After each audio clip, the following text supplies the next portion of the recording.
Exodus 22. If a man steals an ox or a sheep, and kills it or sells it, he shall pay 5 oxen for an ox, and 4 sheep for a sheep. If the thief is found breaking in, and is struck so that he dies, there shall be no guilt of bloodshed for him. If the sun has risen on him, he is guilty of bloodshed. He shall make restitution.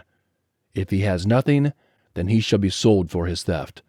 If the stolen property is found in his hand alive, whether it is ox, donkey, or sheep, he shall pay double. If a man causes a field or vineyard to be eaten by letting his animal loose, and it grazes in another man's field, he shall make restitution from the best of his own field, and from the best of his own vineyard.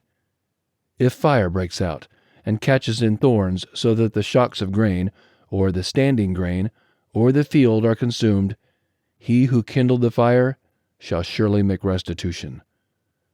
If a man delivers to his neighbor money or stuff to keep, and it is stolen out of the man's house, if the thief is found, he shall pay double. If the thief isn't found, then the master of the house shall come near to God, to find out whether or not he has put his hand on his neighbor's goods. For every matter of trespass, whether it is for ox, for donkey, for sheep, for clothing, or for any kind of lost thing about which one says, "This is mine," the cause of both parties shall come before God. He whom God condemns shall pay double to his neighbor. If a man delivers to his neighbor a donkey, an ox, a sheep, or any animal to keep, and it dies or is injured, or driven away, no man seeing it, the oath of Yahweh shall be between them both. He has not put his hand on his neighbor's goods, and its owner shall accept it, and he shall not make restitution. But if it is stolen from him, the one who stole shall make restitution to its owner. If it is torn in pieces, let him bring it for evidence.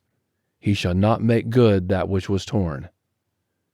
If a man borrows anything of his neighbor's, and it is injured or dies, its owner not being with it, he shall surely make restitution. If its owner is with it, he shall not make it good. If it is a leased thing, it came for its lease.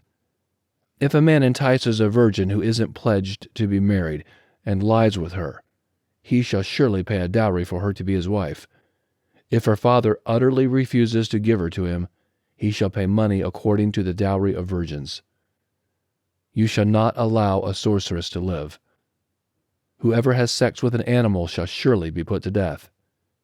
He who sacrifices to any god, except to Yahweh only, shall be utterly destroyed. You shall not wrong an alien or oppress him, for you were aliens in the land of Egypt. You shall not take advantage of any widow or fatherless child. If you take advantage of them at all, and they cry out at all to me, I will surely hear their cry, and my wrath will grow hot, and I will kill you with a sword, and your wives shall be widows, and your children fatherless. If you lend money to any of my people with you who is poor, you shall not be to him as a creditor. You shall not charge him interest. If you take your neighbor's garment as collateral, you shall restore it to him before the sun goes down, for that is his only covering. It is his garment for his skin. What would he sleep in? It will happen when he cries to me that I will hear, for I am gracious. You shall not blaspheme God, nor curse a ruler of your people. You shall not delay to offer from your harvest and from the outflow of your presses. You shall give the firstborn of your sons to me. You shall do likewise with your cattle and with your sheep. It shall be with its mother 7 days. Then on the 8th day you shall give it to me. You shall be holy men to me. Therefore you shall not eat any meat that is torn by animals in the field. You shall cast it to the dogs. Exodus 23. You shall not spread a false report. Don't join your hand with the wicked to be a malicious witness. You shall not follow a crowd to do evil. You shall not testify in court to side with a multitude to pervert justice. You shall not favor a poor man in his cause. If you meet your enemy's ox or his donkey going astray, you shall surely bring it back to him again. If you see the donkey of him who hates you fallen down under his burden, don't leave him. You shall surely help him with it. You shall not deny justice to your poor people in their lawsuits. Keep far from a false charge, and don't kill the innocent and righteous, for I will not justify the wicked. You shall take no bribe, for a bribe blinds those who have sight and perverts the words of the righteous. You shall not oppress an alien, for you know the heart of an alien, since you were aliens in the land of Egypt. For 6 years you shall sow your land, and shall gather in its increase. But the 7th year you shall let it rest and lie fallow, that the poor of your people may eat, and what they leave the animal of the field shall eat. In the same way you shall deal with your vineyard and with your olive grove. 6 days you shall do your work, and on the 7th day you shall rest, that your ox and your donkey may have rest, the son of your servant, and the alien may be refreshed. Be careful to do all things that I have said to you, and don't invoke the name of other gods, or even let them be heard out of your mouth. You shall observe a feast to me 3 times a year. You shall observe the feast of unleavened bread. 7 days you shall eat unleavened bread, as I commanded you, at the time appointed in the month Abib, for in it you came out of Egypt. And no one shall appear before me empty. And the feast of harvest, the first fruits of your labors which you sow in the field, and the feast of ingathering, at the end of the year, when you gather in your labors out of the field. 3 times in the year all your males shall appear before the Lord Yahweh. You shall not offer the blood of my sacrifice with leavened bread. The fat of my feast shall not remain all night until the morning. You shall bring the first of the firstfruits of your ground into the house of Yahweh your God. You shall not boil a young goat in its mother's milk. Behold, I send an angel before you, to keep you by the way, and to bring you into the place which I have prepared. Pay attention to him, and listen to his voice. Don't provoke him, for he will not pardon your disobedience, for my name is in him. But if you indeed listen to his voice, and do all that I speak, then I will be an enemy to your enemies, and an adversary to your adversaries. For my angel shall go before you, and bring you into the Amorite, the Hittite, the Perizzite, the Canaanite, the Hivite, and the Jebusite, and I will cut them off. You shall not bow down to their gods, nor serve them, nor follow their practices, but you shall utterly overthrow them and demolish their pillars. You shall serve Yahweh your God, and he will bless your bread and your water, and I will take sickness away from among you. No one will miscarry or be barren in your land. I will fulfill the number of your days. I will send my terror before you, and will confuse all the people to whom you come, and I will make all your enemies turn their backs to you. I will send the hornet before you, which will drive out the Hivite, the Canaanite, and the Hittite from before you.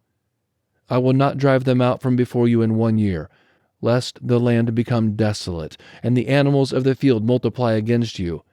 Little by little I will drive them out from before you, until you have increased and inherit the land. I will set your border from the Red Sea even to the sea of the Philistines, and from the wilderness to the river. For I will deliver the inhabitants of the land into your hand, and you shall drive them out before you. You shall make no covenant with them, nor with their gods. They shall not dwell in your land, lest they make you sin against me, for if you serve their gods, it will surely be a snare to you. Exodus 24. He said to Moses, Come up to Yahweh, you and Aaron, Nadab, and Abihu, and 70 of the elders of Israel, and worship from a distance. Moses alone shall come near to Yahweh, but they shall not come near. The people shall not go up with him. Moses came and told the people all Yahweh's words, and all the ordinances. And all the people answered with one voice and said, All the words which Yahweh has spoken, we will do. Moses wrote all Yahweh's words, then rose up early in the morning and built an altar at the base of the mountain, with 12 pillars for the 12 tribes of Israel. He sent young men of the children of Israel, who offered burnt offerings and sacrificed peace offerings of cattle to Yahweh. Moses took half of the blood and put it in basins, and half of the blood he sprinkled on the altar. He took the book of the covenant and read it in the hearing of the people, and they said, "We will do all that Yahweh has said, and be obedient." Moses took the blood and sprinkled it on the people, and said, "Look, this is the blood of the covenant, which Yahweh has made with you concerning all these words." Then Moses, Aaron, Nadab, Abihu, and 70 of the elders of Israel went up. They saw the God of Israel. Under his feet was like a paved work of sapphire stone, like the skies for clearness. He didn't lay his hand on the nobles of the children of Israel. They saw God, and ate and drank. Yahweh said to Moses, "Come up to me on the mountain, and stay here, and I will give you the stone tablets with the law and the commands that I have written, that you may teach them." Moses rose up with Joshua, his servant, and Moses went up onto God's mountain. He said to the elders, "Wait for us here, until we come again to you. Behold, Aaron and Hur are with you. Whoever is involved in a dispute can go to them." Moses went up on the mountain, and the cloud covered the mountain. Yahweh's glory settled on Mount Sinai, and the cloud covered it for 6 days. The 7th day he called to Moses out of the middle of the cloud. The appearance of Yahweh's glory was like devouring fire on top of the mountain in the eyes of the children of Israel. Moses entered into the middle of the cloud and went up on the mountain, and Moses was on the mountain 40 days and 40 nights.